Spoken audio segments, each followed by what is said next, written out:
यवतमाळ जिल्ह्यातील 9 नगर परिषद आणि 1 नगरपंचायतसाठी आज मतदान होऊ घातलेलं आहे। सकाळी 7:30 वाजल्यापासून मतदानाला सुरुवात झालेली आहे। मी सध्या आहेत पांढरकवडा येथील जिल्हा परिषद या शाळेजवळ आणि या शाळेवरती जे आहे तर सकाळी 7:30 वाजल्यापासून मतदान केंद्रावरती जे आहे मतदारांनी आपला हक्क बजावायला सुरू केलेला आहे। एकूण पाहिलं तर जिल्ह्यामध्ये मोठ्या प्रमाणात जे आहे या ठिकाणी 3,30,000 मतदार जो आहेत आपला मतदानाचा हक्क या ठिकाणी बजावणार आहे। 390 केंद्र या ठिकाणी आहेत। 1,87,000 उमेदवार रिंगणात उतरलेला आहे। यांचं भवितव्य जे आहेत या मतपेटीत आज बंद होणार आहे। कौल कोणा पक्षाला मिळेल, कोणा उमेदवाराला मिळेल याकडे सगळ्या नागरिकांचं लक्षसुद्धा लागलेलं आहे। मोठ्या प्रमाणात जर पाहिलं तर या ठिकाणी मंत्री संजय राठोड असेल, मंत्री अशोक उईके असेल, आमदार संजय देरकर असेल, आमदार या ठिकाणी राजू तोडसम असेल, या ठिकाणी पाहिलं तर आमदार अशोक जे आहेत वानखेडेसुद्धा असेल किंवा खासदार संजय देशमुखसुद्धा आहे। यांची प्रतिष्ठा या ठिकाणी पणाला लागलेली आहे।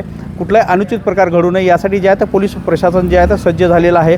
ह्याच ठिकाणी पाहिलं तर अशा प्रकारचं जे आहे तर संपूर्ण जिल्ह्यामध्ये पोलीस प्रशासन जे आहेत, पोलीस प्रोटेक्शन जे आहेत या ठिकाणी मोठ्या प्रमाणात लावलेलं आहे। कुठलाही अनुचित प्रकार घडू नये यासाठी पोलीससुद्धा सज्ज झालेला आहे। निवडणूक विभागाने जर पाहिलं तर या ठिकाणी मोठ्या प्रमाणात जे आहेत अनेक फलकसुद्धा लावलेला आहे। कुठल्याही प्रकारचा जे आहे तर मोबाईल हा मतदार केंद्रावर घेऊन नये जाऊ असं सुद्धा प्रकारचं जे आहे तर फलक या ठिकाणी लावण्यात आलेला आहे।